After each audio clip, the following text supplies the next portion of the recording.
नमस्कार आप सभी को। आज बात करेंगे धातुओं की, मेटल्स की, और इन धातुओं में भी बात करेंगे गोल्ड की, सोने की। इसके कुछ ऐसे एग्जाम्पल्स आपको दूंगी जो आपको चौंकाएंगे, हैरान करेंगे। पर ध्यान से सुनिएगा, बहुत इंटरेस्टिंग बात आज आपको बताने जा रही हूँ। ये भी चक्र से ही जुड़ी बात है, चक्रों से ही जुड़ी बात है।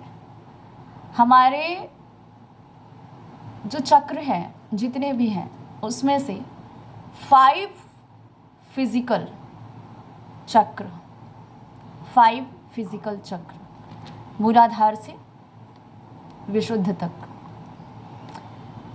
ये चक्र हमारे फिजिकल बॉडी को मेंटेन रखने के लिए सबसे ज़्यादा रिस्पॉन्सिबल होते हैं, सबसे ज़्यादा ज़रूरी होते हैं फिजिकल बॉडी के लिए। और यही 5 चक्र 5 तत्व भी हैं। यही 5 चक्र आप जो पंचांग पढ़ते हैं, पंचांग को भी दिखाते हैं। यही 5 तत्व हमारे अंदर धातुओं का भी निर्माण करते हैं, हमारे भीतर धातुओं का। हाँ जी, मेटल्स का। क्या हमारी बॉडी में मेटल्स नहीं है? हमारी बॉडी में भी मेटल्स हैं। कहते हैं ना, सोने जैसा तन और चांदी जैसा मन, हम कहते हैं। हमारी बॉडी में भी मेटल्स हैं। हम जितने भी स्टोन्स पहनते हैं, जो ब्रह्मांड में है, जो इस सृष्टि में है, वो सब कुछ, वो चीज़ें हमारे भीतर भी है। क्योंकि जिस तरह से एक जीव की रचना होती है, उसी तरह से सृष्टि ब्रह्मांड की भी रचना की गई है। क्रिएशन का मेथड सेम ही है। आज की दुनिया में इंसान अपने विषय में ज़्यादा नहीं जानता है। वो सिर्फ कॉपी करता है, नकल करता है, दिखावे और शो ऑफ की ज़िंदगी में जीता है। इसलिए लोगों को हमें क्या ज़रूरी है, इससे ज़्यादा इसमें ध्यान रहता है कि हमें क्या दूसरों को शो ऑफ करना है, क्या दूसरों को दिखाना है, क्या दिखावा करना है, ताकि हम दूसरों की चर्चाओं में या उनके बीच बने रहे। सबसे ज़्यादा फोकस आज के समय में लोगों का इसी पर होता है। इसलिए हम बहुत सी ऐसी चीज़ें, अनगिनत चीज़ें अपनी लाइफ स्टाइल में शामिल कर लेते हैं, जो हम पर बोझ बन जाती हैं, जो हमको ही काटती हैं, जो हमें ही नुकसान करती हैं। पर हमारा उस पर ध्यान नहीं जाता। हम सिर्फ नुकसान और परेशानियों की बात करते हैं, लेकिन उसके कारण पर नहीं ध्यान देते हैं। जैसे कि धातुओं का पहनना भी, गोल्ड, सिल्वर या अष्ट धातु कहे जाते हैं। 8 प्रकार के धातु लोग कहते हैं, होते हैं, ऐसा कहा जाता है। कई प्रकार के रत्न होते हैं, अनेकों प्रकार के रत्न हैं, जिसमें से मुख्य 5 प्रकार की धातु हैं। इन 5 से ही अलग अलग चीज़ों का निर्माण होता है।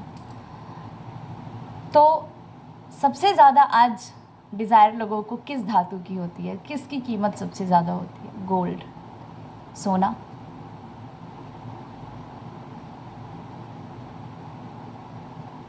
प्लैटिनम की तो भारत में इतनी चर्चा नहीं है, ज़्यादा विदेशों में ज़्यादा इसकी डिमांड है, भारत में उतनी नहीं है। बट सोना, गोल्ड विदेशों में भी सब जगह चर्चित है।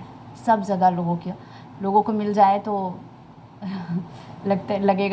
उनको लगेगा कि लॉटरी लग गई, ऐसे मिल जाए तो ये जो सोना है, गोल्ड है, आपको पता है किस चक्र की धातु है?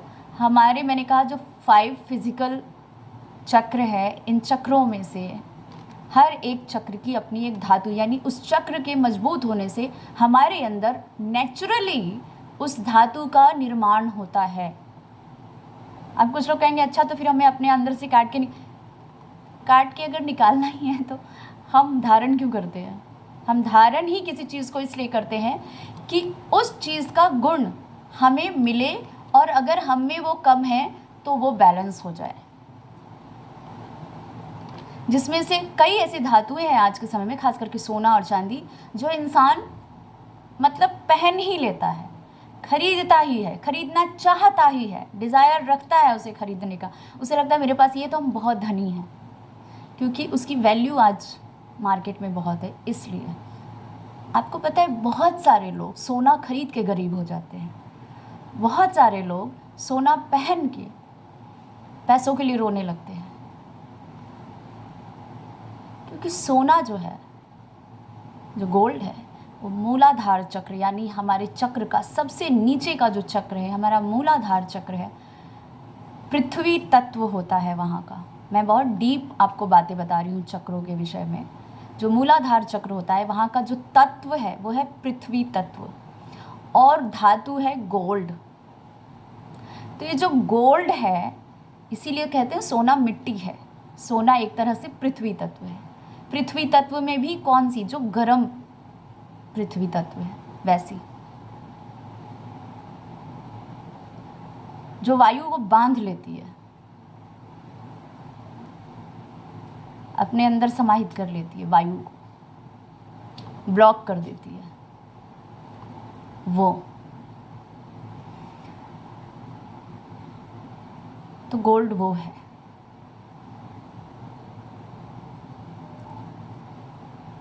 अब इसे पहनने के आज के समय में तो इंसान सोना तो मतलब उसे ज़रूरत हो नहीं हो, उसके लिए सही हो नहीं हो, पर ये सब चीज़ें तो जानता नहीं है, इसलिए उसको ख़रीदना, उसको रखना, उसको पहनना लोगों का शौक़ और डिज़ायर होती है। शादी ब्याह में भी इसी की डिमांड सबसे ज़्यादा होती है। पर मैं आपको कुछ एग्जाम्पल्स देने जा रही हूँ। कई ऐसी महिलाएं जिनका पहले से ही मूलाधार चक्र बहुत स्ट्रॉन्ग था, इवन ओवर एक्टिव था, उन्होंने शादी के समय से, क्योंकि कहते हैं ना शादी के बाद महिलाओं को, आज के समय में लोग सिर्फ बिना किसी साइंटिफिक रीज़न के बस चीज़ों को कैरी कर लेते हैं, पहन लेते हैं, क्योंकि शौक़ में, या कहा जाता है, या मतलब देखा देखी लोगों की नकल करके इसे पहन लेते हैं। तो लोगों को लगता है सोना तो पहनना ही चाहिए, शादी के बाद पहनना चाहिए, लेकिन उसका एक रूल है, उसको आज मैं टेक्निकली आपको बता रही हूँ। कई ऐसी महिलाएं, मैंने एग्जाम्पल में अपने प्रत्यक्ष रूप से कई 2-3 ऐसी महिलाओं को देखा है जिन्होंने कितना सफ़र किया है सिर्फ गोल्ड पहनने से। शादी के समय ही लोग, चूँकि लोगों को लगता है सोना लेना देना शादी में तो ये होना ही चाहिए, तो सोने की चूड़ियाँ बनवा दी या सोने की चेन बना दी। एक महिला जिन्होंने शादी के समय सोने की चूड़ियाँ पहनी तो चूड़ियाँ पहनी रही। एक महिला जिन्होंने शादी के समय सोने की चैन पहनी। मूलाधार चक्र ऑलरेडी उनका ओवर एक्टिव था। कैसे समझेंगे? जो बहुत मोटा होगा इंसान, जिसका वेट ज़्यादा होगा, जिसमें फैट ज़्यादा होगा, पित्त दोष, और इसके साथ साथ आवाज़ भी जो है उसकी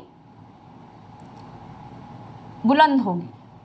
मतलब जो व्यक्ति अपनी बात को रखना जानता है, जो व्यक्ति अपनी बात को कहना जानता है, जो व्यक्ति में गुस्सा भी देखने को मिलता है, समय समय पर डोमिनेशन भी देखने को मिल जाता है, तो ऐसे व्यक्ति में आपको समझ जाना चाहिए कि ऑलरेडी मूलाधार चक्र जो है उसके अंदर गोल्ड की क्वालिटी ऑलरेडी है, जिसमें आपको गुस्सा, अपनी बात को रखने की हिम्मत है ना, ये है, और डोमिनेशन भी आपको देखने को मिल जाएगा, या गुस्सा मतलब एक अथॉरिटी, इस तरह से अपनी बात को रखने की आपको जिसमें झलक दिख जाए, तो वो चीज़, और वेट भी ज़्यादा है, तो उनका मूलाधार चक्र ऑलरेडी ज़्यादा है। उनका स्वाधिष्ठान चक्र और आपका इस हिस्से में, यानी आपके ब्रेन ऊपर के जो हिस्सा है यहाँ पर, या कह सकते हैं उनकी नसें कहीं ना कहीं ब्लॉक हो जाती हैं इस गोल्ड के धातु गुण के अधिक होने की वजह से। क्योंकि जो गोल्ड होता है वो आपकी नसों पर डोमिनेटिंग होता है, इसलिए बुध पर डोमिनेटिंग हो जाता है अगर एस्ट्रोलॉजिकली भाषा में बात करें तो ये दो महिलाएं, और भी महिलाएं, पर मैं अभी 2 महिलाओं का एग्जांपल बता रही हूँ। ये दोनों लोगों ने पहना, एक ने सोने की चूड़ी और एक ने सोने की चैन, सिर्फ इतने की वजह से, अननोइंगली। इनको तो नहीं पता कि सोना पहनने से भी ऐसा हो सकता है ना, इनको नहीं पता, क्योंकि ऐसा हम लोग जानते नहीं हैं तो सोचते नहीं हैं। अपनी पूरी मैरिटल लाइफ डिस्ट्रॉय की, जिसमें से एक तो खुद डॉक्टर हैं, खुद MBBS हैं, इवन साइकोलॉजिस्ट हैं, लेकिन जो यूनिवर्सिटीज़ में साइकोलॉजी पढ़ाई जाती है वहाँ ये नॉलेज तो नहीं दी जाती। तो उन्होंने खुद अपनी मैरिटल लाइफ उनकी ख़राब हो गई, उनकी शादी जो है टूट गई, शादी डिवोर्स हो गया, क्योंकि हस्बैंड वाइफ में कम्युनिकेशन ही वीक हो जाएगा। जब आपकी नसें वीक हो जाएंगी ना, आपकी नसों से रिलेटेड इशू आएंगे, तो आपका कम्युनिकेशन, आपका मतलब लिम्फ, आपका ऑक्सीजन, आपका जल तत्व, ये सब डोमिनेट होंगे। किससे? गोल्ड से।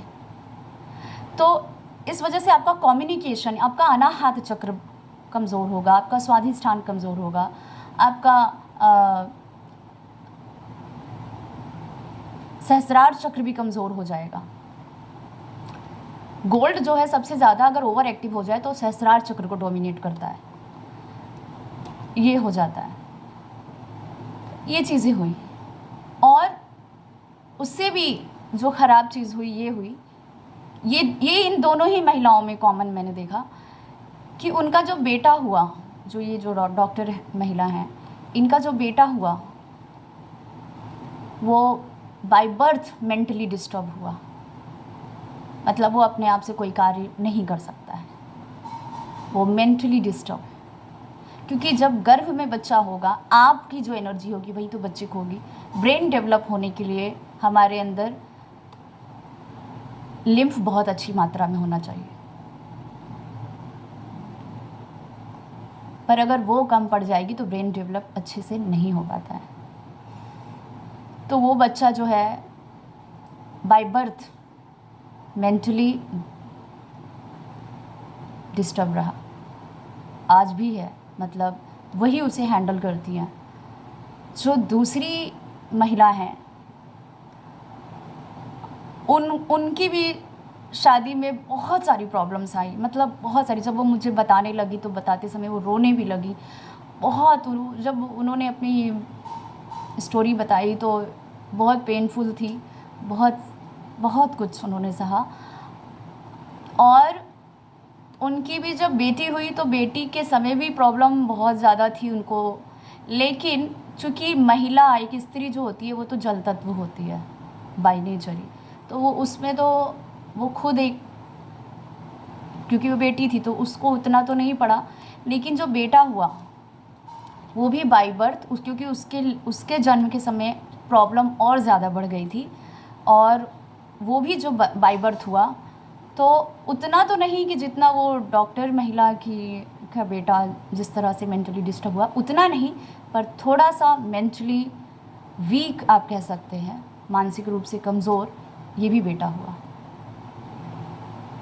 तो जब ये दोनों महिलाओं के मैंने पूरा हिस्ट्री पे मैंने पूरा जब स्टडी किया, रिसर्च किया, और चूँकि इन चक्रों और मेटल्स इसकी मुझे जो नॉलेज है, और इस पर जो मेन रीज़न जो मैंने फाइंड आउट किया वो था गोल्ड।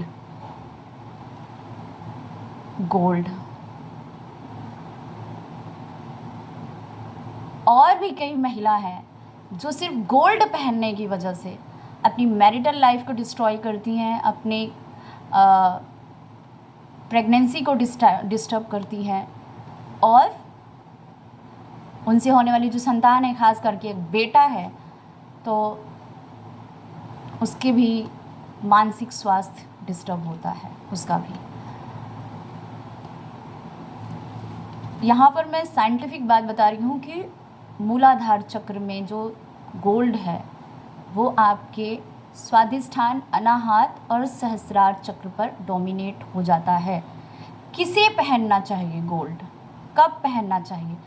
कानों में गोल्ड कोई भी पहन सकता है, एनीवन। कान में गोल्ड आप पहन सकते हैं। कान एक ऐसा यहाँ पर पॉइंट है कि जहाँ पर आपको गोल्ड ही एक्चुअली पहनना चाहिए, डायमंड नहीं पहनना चाहिए, सिल्वर नहीं पहनना चाहिए, गोल्ड ही पहनना चाहिए। कान और नाक को छोड़ करके आप कहीं भी अगर गोल्ड पहन रहे हैं, चाहे गले में चाहे हाथों में, तो पहले आपको देखना चाहिए कि क्या आपको इसकी ज़रूरत है। जो व्यक्ति ऑलरेडी फिज़िकली, उसकी फिज़िकल स्ट्रक्चर ऑलरेडी ठीक है, वो बहुत दुबला नहीं है, उसका बीपी लो नहीं रहता है, उसका कफ, अगर कह सकते हैं कि उसके अंदर प्रोटीन टिकता ही नहीं है, डिटॉक्सिफिकेशन बहुत ज़्यादा होता है उसकी बॉडी से, खाना टिकता ही नहीं है, मतलब इसमें भी कुछ केसेस है, तब ही, यानी जल तत्व और वायु तत्व जब किसी व्यक्ति में ज़रूरत से ज़्यादा हो, इतना कि उसके मूलाधार चक्र पर हावी हो जाए, तब ही किसी व्यक्ति को अपने गर्दन से लेकर किसी नीचे किसी भी बॉडी पार्ट पे गोल्ड पहनना चाहिए। हाँ, पैरों में तो बिल्कुल भी गोल्ड नहीं पहनना चाहिए। आजकल तो लोग पैरों में भी पहन रहे हैं। पैरों में तो इसीलिए पहले से भी कहा गया है कि गोल्ड नहीं पहनना चाहिए। और आपके हाथों में भी बहुत सोच समझ कर पहनिए, सिर्फ दिखावे के लिए, शो ऑफ के लिए नहीं पहनिए। अगर गोल्ड पहनते हैं तो गोल्ड के साथ ऐसी चीज़ों को आपको मैंने उसमें बैलेंस करना पड़ेगा जिससे कि गोल्ड आपके इन 3 चक्रों पर हावी ना हो।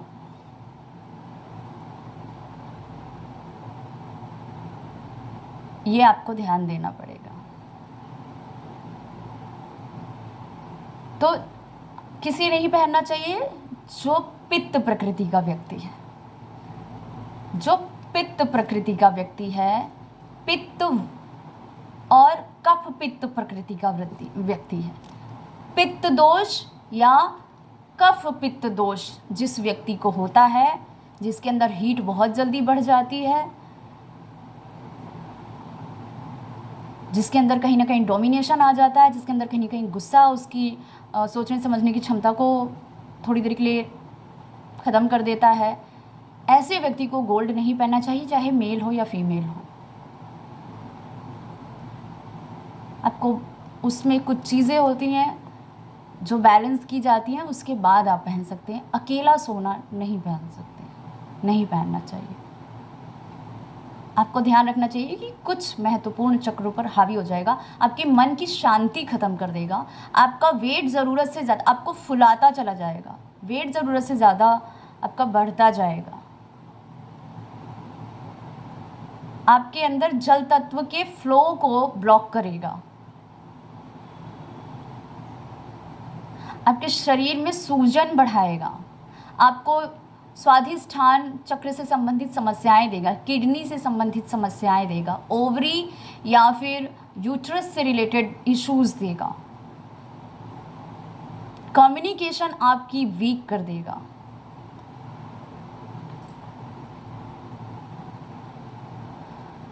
तो ये सारी सावधानियां हैं गोल्ड को पहनते समय। तो जब आप गोल्ड पहने तो पहले चेक करें आपको क्या ये सूट करेगा, क्या आपको इसकी ज़रूरत है। सिर्फ गोल्ड ही नहीं, कोई भी धातु पहनने से पहले चेक कीजिए, समझिए क्या आपको इसकी ज़रूरत है। तो मैंने पहले बता दिया कि जो व्यक्ति में जल और वायु तत्व ज़रूरत से ज़्यादा हो, कि उसके अंदर प्रोटीन नहीं टिकता हो, उसका फिज़िकल बहुत ज़्यादा दुबला हो, उसको हमेशा बीपी लो रहता हो, उसका मूलाधार चक्र कमज़ोर हो, तो ऐसे केस में व्यक्ति को गोल्ड पहनना चाहिए। पर जो व्यक्ति पित्त दोष है या पित्त कफ दोष है, ऑलरेडी उसकी फिजिकल बॉडी ठीक है, मोटा हो जाता है लेकिन दुबला नहीं होता है, तो ऐसे व्यक्ति को तो बिल्कुल भी गोल्ड नहीं पहनना चाहिए। हाथों में, गले में या पैरों में तो बिल्कुल ही नहीं पहनना चाहिए। कान और नाक में मैंने कहा कि गोल्ड कोई भी पहन सकता है। कभी कभार किसी ओकेज़न में, किसी त्यौहार वगैरह में आप पहन सकते हैं तो ठीक है, पहन लीजिए, कोई बात नहीं है, उसमें कोई प्रॉब्लम। लेकिन कई लोगों को तो सोना मात्र खरीदने मात्र भी सूट नहीं करता है। कई लोगों को तो गोल्ड सिर्फ खरीद लेना भर भी सूट नहीं करता है। आप अपने पास किसी चीज़ को संग्रहित कर रहे हैं, भले आप उसको शरीर पे धारण करें ना करें, तो भी उसकी ऊर्जा आपको फ्लो करती है, आपको प्रभावित करती है। इसीलिए यम नियम में अपरिग्रह एक नियम बनाया गया है कि जितने से हमारी ज़रूरत पूरी हो उतनी ही चीज़ अपने पास रखना, वरना उससे एक्स्ट्रा आप चीज़ रखते हैं तो वो आप पर बोझ बन जाती है। वही चीज़ आपको डोमिनेट करने लगती है। फिर आप कहते हैं ब्लैक मैजिक, ये वो, फला ने मेरे पे ये कर दिया, फला ने मेरे पे वो कर दिया। हम ही हर चीज़ के लिए दोषी होते हैं। हम शो ऑफ में ना पड़े, हम दिखावे में ना पड़े, हम पहले समझें कि हमें कितनी की ज़रूरत है, हम उतनी ही चीज़ अपने पास रखें, अपरिग्रह नियम का पालन करें, तो कोई हमें कुछ नहीं कर सकता। नमस्कार।